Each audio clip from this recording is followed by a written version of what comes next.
প্রায় 64.5 মিলিয়ন রুপিতে এবার পিএসএল এ নিলামের আগেই দল পেলেন কাটা মাস্টার মুস্তাফিজুর রহমান। আকাশচুম্বী চাহিদায় টাইগার পেসারকে স্কোয়াডে ভেড়ালো গেলবারের চ্যাম্পিয়নরা। আইপিএল নয়, বিশেষ সম্মানে পিএসএল খেলবেন টাইগার কাটা মাস্টার। পাকিস্তান সুপার লিগে মুস্তাফিজুর রহমানের দল পাওয়া নিয়ে বাকিটা জানবো রিপোর্ট।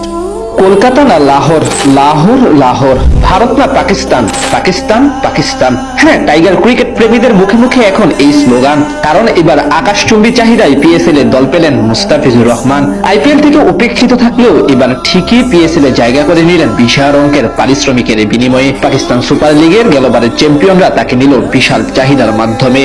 বর্তমানে সংক্ষিপ্ত ফরম্যাটে ক্রিকেট দুনিয়ার অন্যতম সেরা ক্রিকেটার মুস্তাফিজুর রহমান, বিশেষ করে বল হাতে যেভাবে দিনকে দিন পারফরমেন্স করেছেন তিনি, তার নজর কেড়েছে বিশ্ববাসীর। গেল বছর টি-20 ফরম্যাটে 20 ম্যাচ খেলে 26 উইকেট শিকার করেছেন তিনি। এছাড়া কিছুদিন আগে আইএল টি-20 লিগেও অসাধারণ পারফরমেন্স করে এসেছেন এই বামহাতি পেসার। তারপর থেকে তার নাম আলোচনা হচ্ছে জোরে সোরে। আগে গুঞ্জন ছিল এবার পিএসএল এ তাকে নিতে চায় একাধিক ফ্র্যাঞ্চাইজি। এবার দেখা গেল সেই প্রমাণ। নিলামে নাম ওঠার আগেই তাকে নিয়ে রীতিমতো কারাকারি শুরু করে কয়েকটি ফ্র্যাঞ্চাইজি। সেখান থেকে 64.4 মিলিয়ন পাকিস্তানি রুপিতে তাকে দলে নেয় লাহোর কালান্দার্স, যা কিনা বাংলাদেশি মুদ্রায় 2.81 লক্ষ টাকা। এর আগে 2016 ও 2018 মৌসুমে লাহোর কালান্দার্সের হয়ে খেলেছিলেন মুস্তাফিজ। দীর্ঘ বিরতির পর আবারও পুরনো ঠিকানায় ফিরেছেন তিনি।